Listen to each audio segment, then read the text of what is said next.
Hello, students. Welcome to our second session on the subject of managing human resources. So, in this particular video, we shall be studying about the various models of HRM. So, what is the purpose behind which these models have been created? See, the reason why these models have been created, see, from the year 1984, the first model was created, that is the Form-Brun, Tiki and Devana model. And eventually, over the years, things progressed and different models kept taking shape. And finally, it concluded with the, and even now, research is still going on in this process. But from our syllabus point of view, we see that the Warwick model, the fourth point which is given here, which had come up sometime during the year 1997, was it ended with one of this famous model, the Warwick model. And apart from that, also even now, ongoing research is still going on. So anyway, what is the reason why these models of HRM had come up? See, the reason why these models of HRM were propagated by these researchers is to identify what are the different elements which impact, what are the different components are impacting the human resources function. It is for that one first reason why these models have been created. Another reason why these models are created is we are not only seeing how each of these elements, how various elements or components are impacting the HR function. We are also trying to see what is the interrelationship among these elements itself. So for example, if you take an example of this Form-Brun, Tiki and Devana model, there are four elements which are impacting the organizational effectiveness: the selection, the appraisal, the rewards, and ultimately the organizational effectiveness. All these things plays a role when it comes to the human resources development or the human resources department. Now, we are trying to see the components which are affecting the HR department, that is selection, appraisal, rewards. All these things are affecting the HR department.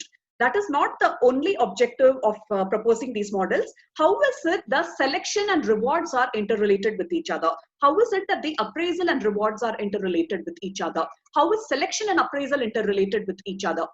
How are all these interrelated with organizational effectiveness? Okay, so this is another objective as to why these models have been proposed. So the first objective, what I mentioned, was how are individual components affecting the HR function? The second objective was how are these individual components interrelated? Now the third objective is the reason again why these models are proposed is to emphasize that every organization, especially their HR function, should use distinctiveness in whatever tasks of HR are taking place. See, everybody does a selection activity. All organizations undertake selection activities. All organizations undertake training programs. All organizations undertake performance assessment, reviewing, evaluating the performance of employees after a span of 3 months or 6 months or 1 year. But how differently are you doing it compared to your competitor? How differently is your organization doing it compared to a competitor's HR function? Is the third reason, the third objective behind why these models have been created. And finally, it's another objective as to why these models are created is to understand the various features and the various uses to which these HR activities can be put into. Okay, so this is basically the reason why these models have been created. Now, as per your syllabus, as I told you, ongoing research is still going on. Research keeps going on regarding the various models and the various functions that can affect the HR department.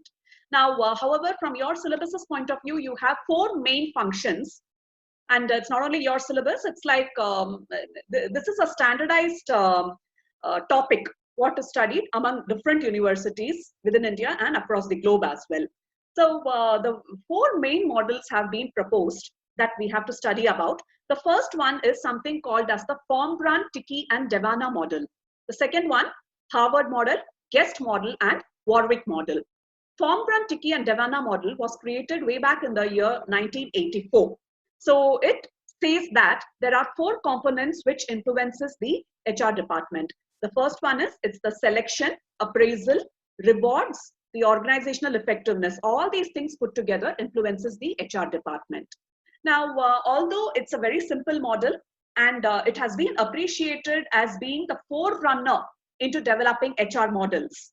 And it is because of the development of this model only the remaining models, that is the Warwick, the Harvard, the guest model, all these things were created keeping this first model as the base.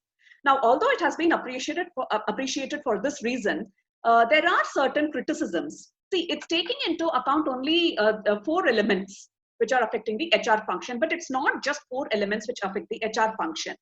It's ignoring contingency and situational factors that can affect the HR function. So this part of the thing, what the Formbrun, Tiki and Devana model has missed out, has been explored into by the Harvard framework for HRM.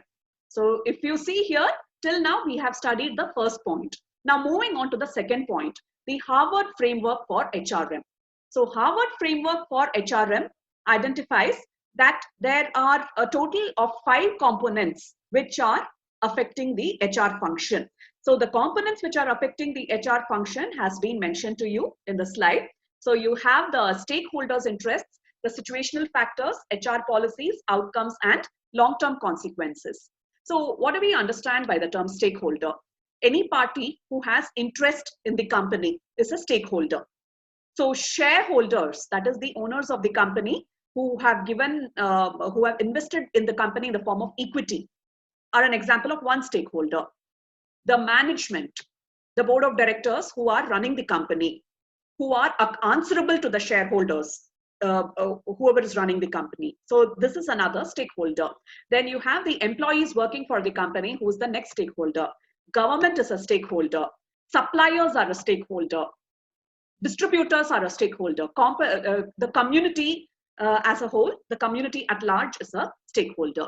So when I'm looking at my first point here, so when I'm trying to understand the stakeholders' interests here, the HR function should operate in such a manner where they are trying to satisfy the interests of, they have to try to satisfy the interests of all the stakeholders when they are carrying out their function.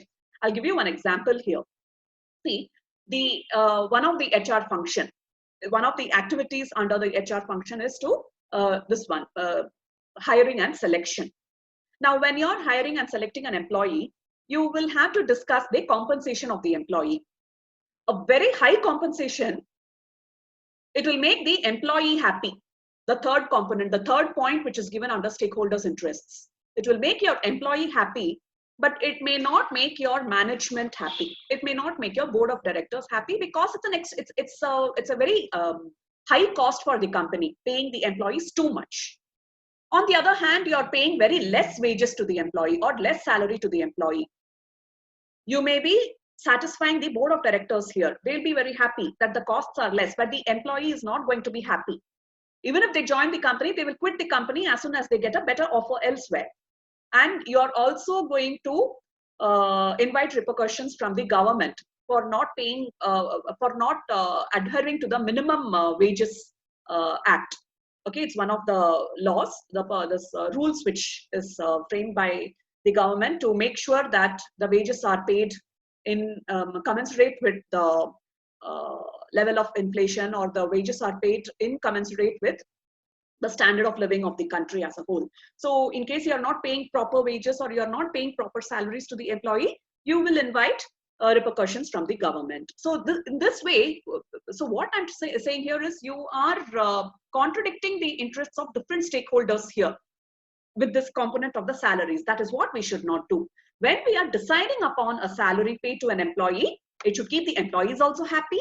It should keep the government also happy. It should also keep the board of directors also happy. So accordingly, the company has to frame a compensation package, and accordingly, its HR function should go on. Now, there is another example that we can give here. When I'm speaking about stakeholders' interests, I'm speaking about you can have a look at the 5th point under stakeholders' interests. You are also speaking about satisfying the demands of the community. Okay, so take for example, a company has decided to open a car company, has decided to open a production facility, let's say in one special economic zone.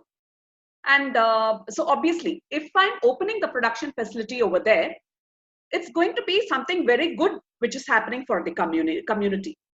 So what's happening here? The community in that special economic zone is getting a lot of employment there. You're providing not only direct employment, your company, your car company, which has started a production facility in the special economic zone, will not only provide direct employment, it will also provide indirect employment. So how is it going to provide indirect employment? Those who are working for your car factory you're providing them direct employment. Now, if your car factory is increasing production, obviously your car company will require raw material for producing those cars. How does that raw material come up? The picture was given here. An example of one raw material which goes into the production of cars is tires. So that tire company will increase production to supply raw materials for these car companies, car company production unit. If they are increasing, if the suppliers are increasing their tire production, it's going to increase the employment rates of that tire company. So your car company is indirectly giving employment to that tire company. And not only the tire company, there are companies which are manufacturing engines for the car. There are companies which are manufacturing the plastic or the steel or any other material which the car is using for its body. So these companies, the suppliers, are also employing additional people to boost up their production so that they can supply sufficient quantities of goods to this car company. So thereby, the decision which is made to start the activities in a special economic zone and the decision made to recruit extra people, it's ultimately something which is doing good for your community at large. Then having a look at below the stakeholders' interests, you have another box, that is the situational factors here. Now there is something called, the first point which is mentioned here, there is something called as workforce characteristics. What do we understand by characteristics of workforce? Characteristic workforce, it's nothing but what are the compositions of, what is the composition of that workforce? Is the workforce comprising of equal number of, what is the gender of the workforce? Is it comprising of equal number of male and female? The people who are working there, are they only belonging to India, or are we also inviting employees from other countries as well? The ethnicity. The characteristic can also include social features, social factors. The workforce who is working, the workforce who's employed with your company, are they a nuclear family, or are they belonging to a joint family? Are they single parents, or are they living along with their spouses while raising their children? All these things have a bearing on the decisions which the HR department would be making. One small example I can just give you. See, supposing a company is employing more number of ladies in their workforce. The timings, considering how unsafe the situation may be outside, you cannot afford to detain your employees to work for your company anytime beyond, let's say, 6 o'clock or 7 o'clock in the evening. 7 is also a little late. 6 o'clock in the evening, you have to relieve them from their duty for the day. Whereas if it was a male employee, you can always set the timings as probably working from 11 in the morning till 7 or 8 in the evening. So you can adjust the timings. But if it's only female workforce, your HR department cannot adjust the timing, because it will be a matter of their safety in case they are detained for too long to work in that company for that day. So this is one thing which can make a decision. Supposing too many lady employees are working in your company, there are also chances where they might get married, or they might start taking maternity breaks, and they may be taking a temporary, or they may quit the company also in case their spouses shift to another location. So in such a situation, obviously the company has to keep hiring new candidates, or the company has to keep hiring temporary employees at the time where the employee has gone on a maternity break or so. So this is how the workforce characteristic, it influences the HR decisions. Now, at the same time, a company cannot say that I will not hire any female employees. It cannot say that, because they may end up having to face lawsuits on grounds of discrimination. So all this trade-off has to be done while you're dealing with your workforce here. So this is one example.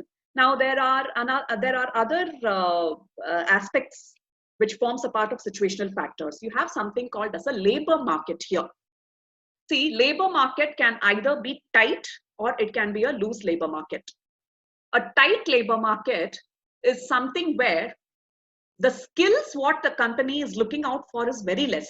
The company is having a demand for some skills, but those skills, employees with the proper abilities are very less.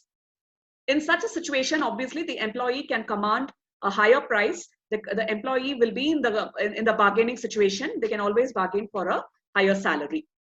There are situations where labor markets can be loose. In a loose labor market situation, what happens is the supply is more, the demand for the employee is less. There, you want a certain skill set. There are many people who are willing to apply for your job. In such a situation, you obviously have to conduct rigorous tests to shortlist the candidates and to finally select the candidate. So this determines, again, another determinant of HR function. Have a look at the second last point under situational factors. You have something called as tasks technology. So what we understand by tasks technology here is, if the technology is advanced, you may require to employ lesser number of people, but the people whom you are employing, you may require people who are a little highly skilled.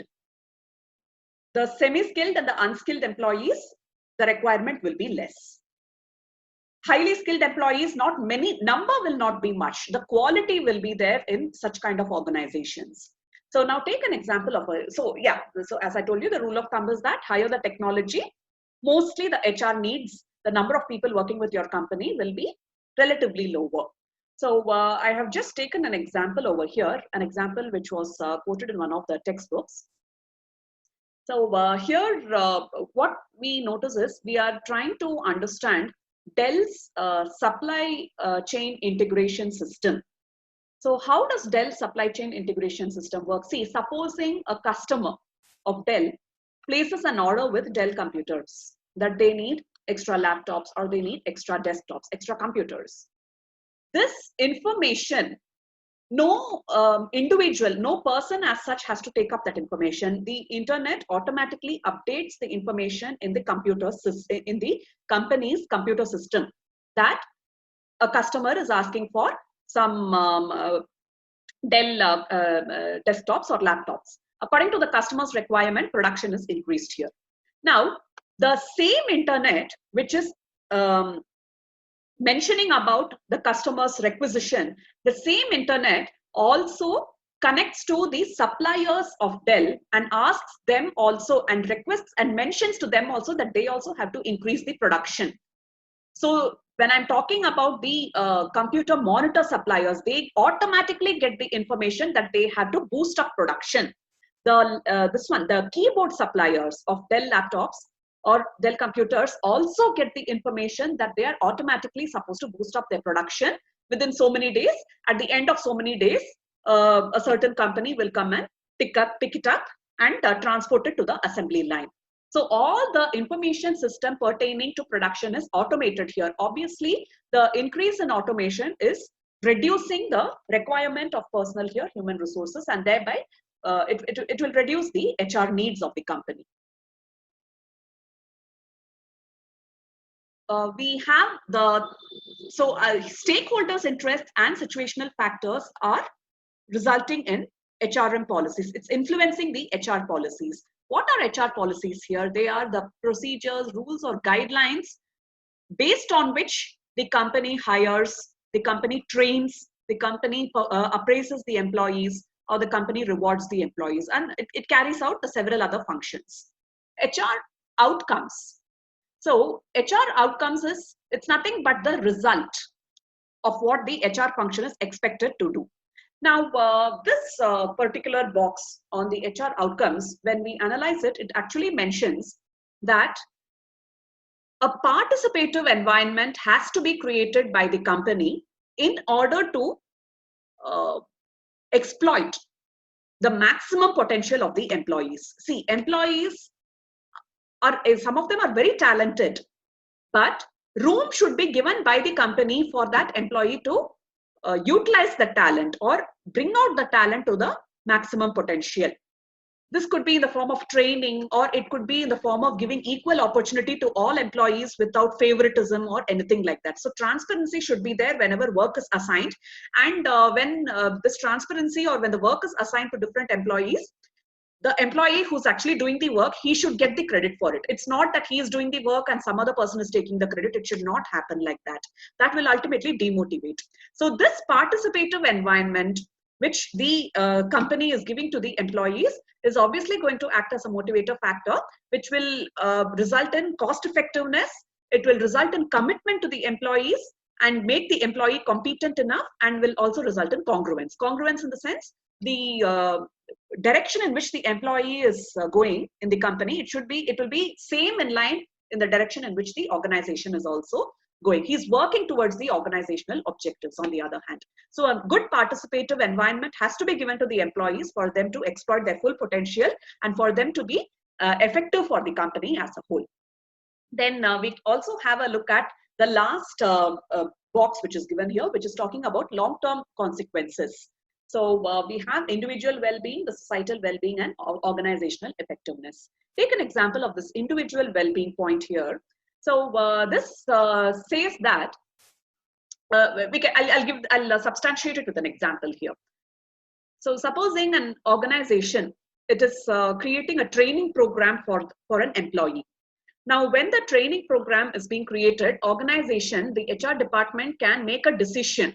Should I create the training program on skills that are specific to the organization, or should I create a training program on skills specific to the organization and something which is general to the entire industry, general to all the companies around us? So here the organization has to make a trade-off. If they give training which is to enhance the skills which is specific to the organization, they'll be able to, one advantage is they'll be able to retain the employee here, because the employee, whatever he has gathered information, the skill or whatever knowledge he has learned from the training program, it's specific to this one organization. It's different for other organizations. So he cannot use the skill when he joins another organization. So that way you may be able to retain employees. But on the other hand, if the employee feels that the organization is not giving him much scope for growth, he may get demotivated and may not perform well. An alternative is give him training, give him or her training on general aspects, skills specific to the organization and general aspects. It will help the employee grow. Okay, and in future, supposing the skills are changing in the future, the way in which the organization's procedures are changing in the future, employee may be able to adapt to it later. But however, there is a chance where whatever knowledge the employee has learned, he or she might hop from this company to another company and may end up using the knowledge there. So this is a trade-off. But yes, it's when you see from the interest of the individual and when you see from the interest of motivating the individual, the HR department should maintain a balance between these two training programs. Moving on to the third model, you have something called as a guest model, which is proposed. Now, again, the guest model has you basically have 6 components, which is resulting in organizational effectiveness and good functioning of the HR function. It starts off with the HR strategy. HR strategy boils down to the HR practices like the hiring, training, appraisal, etc., which results in HR outcomes. HR outcomes can be categorized into behavioral outcomes, performance outcomes, and financial outcomes. So the crux of the guest model, it says that when you are trying to address the employees, you should not address them collectively, but instead you have to address them individually. Individually, when we are trying to motivate the employees, or individually when we are trying to increase the talent or increase the commitment for the employees, the individual commitments, the individual motivations of employees together forms the collective motivation or the collective commitment what the employees together have towards the organization. So here the focus, the stress is on trying to focus on individual employees as such. The previous two models were more or less, it was a little broad based on the general employee community as such. But here we are trying to focus on individual employees to ultimately result in organizational effectiveness. Different employees might have to be recognized, and different motivational tools may have to be used for different sets of employees. Some of them, only money might be the motivation. For some employees, a good work-life balance might be the motivation. So for different types of employees, different sets of motivation has to be used to get them to achieve their best for the organization. Finally, you have the Warwick model.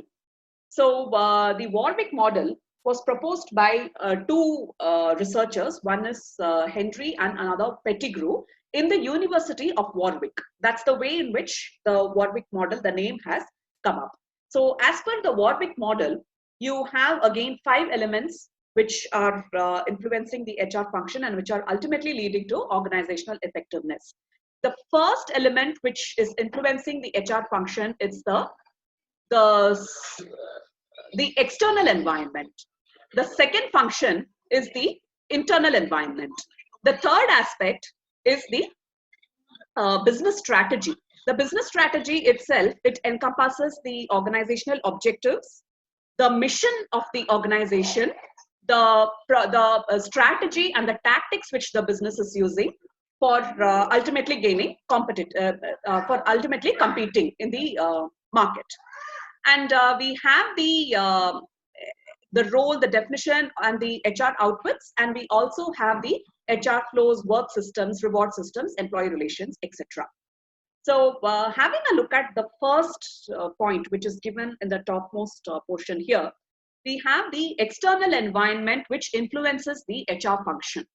So external environment influencing the HR function, have a look at the first point which is given, the socio-economic environment.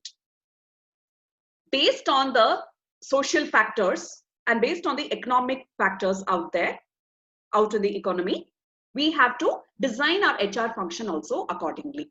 So social factors, what do we understand by social factors here? We can take a situation of the employees as such. Are the employees single employees? Are they single parents? Or are they raising their kids along with their spouses? Are the employees belonging to a joint family, or are the employees belonging to a nuclear family? Based on this, HR decisions will be made. So one example I can give you here, supposing you are having an employee who's a single parent.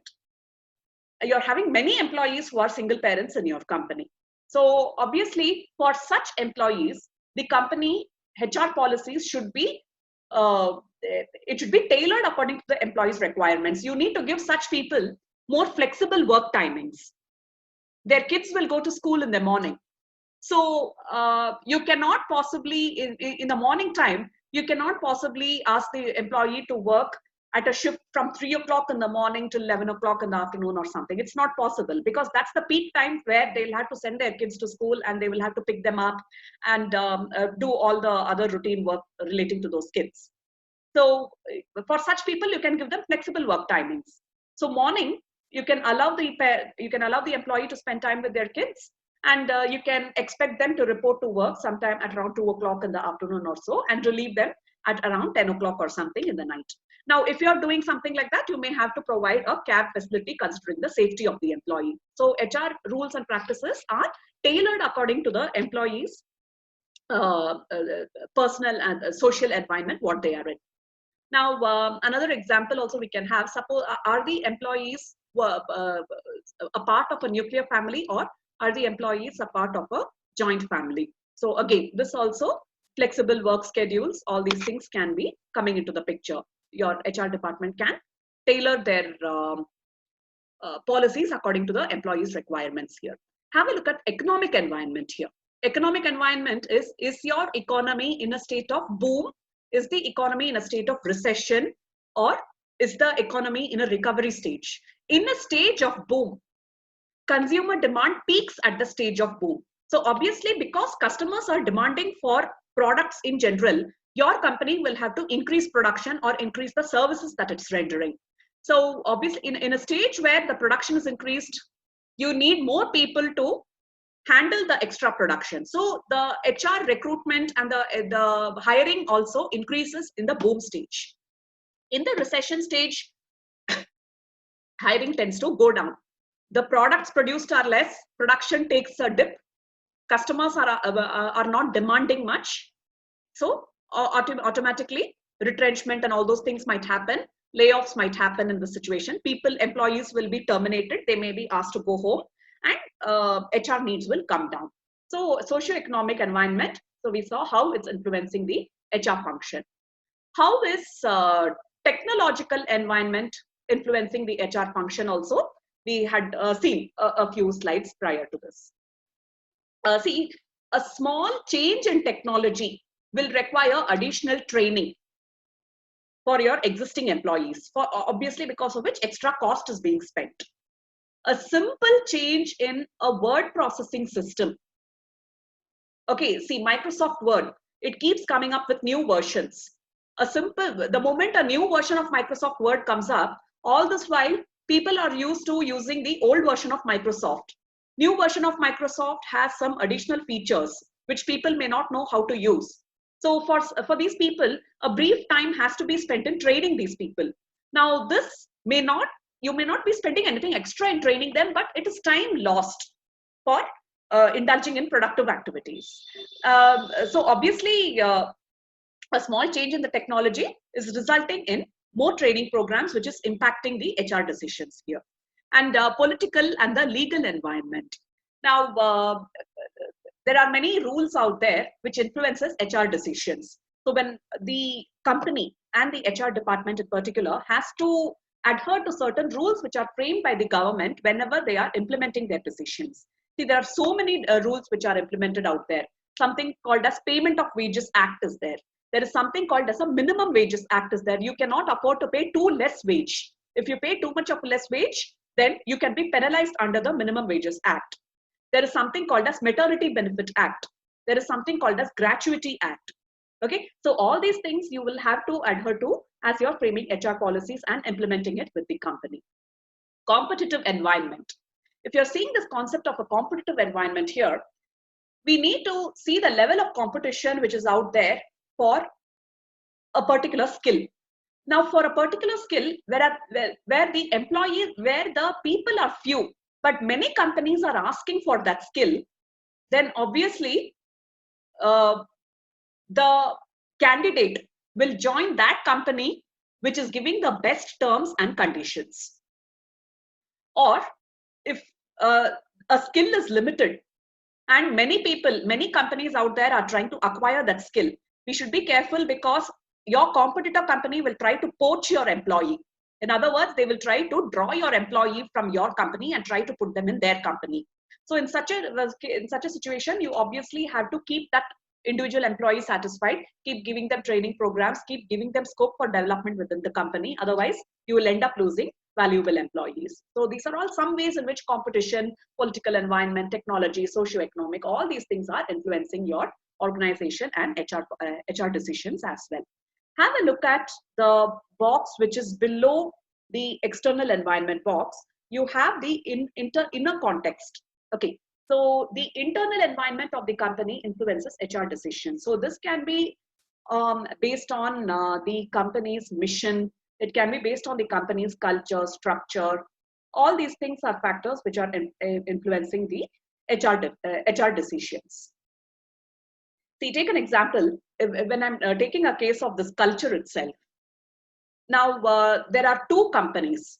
You have company A, okay? You have company A and you have company B. So company A, it is a company whose culture is to promote a lot of innovation. Now, this innovation culture, which is there in the company, obviously requires the company to recruit employees, to hire employees who are also very innovative and who are also willing to take, who are also very street smart and who are willing to take a lot of risk. Okay, and such employees need to be given a free environment to work in and so that they can keep proposing their ideas every now and then. Now you have a company B. This company B is not an innovative company. It's instead a company which wants to follow a steady path of growth, and it wants to follow a strategy which has been followed all these years. So steadiness in growth is the objective of company B. This company B does not want to take any risks. Now, obviously, company B cannot appoint employees who are big risk takers.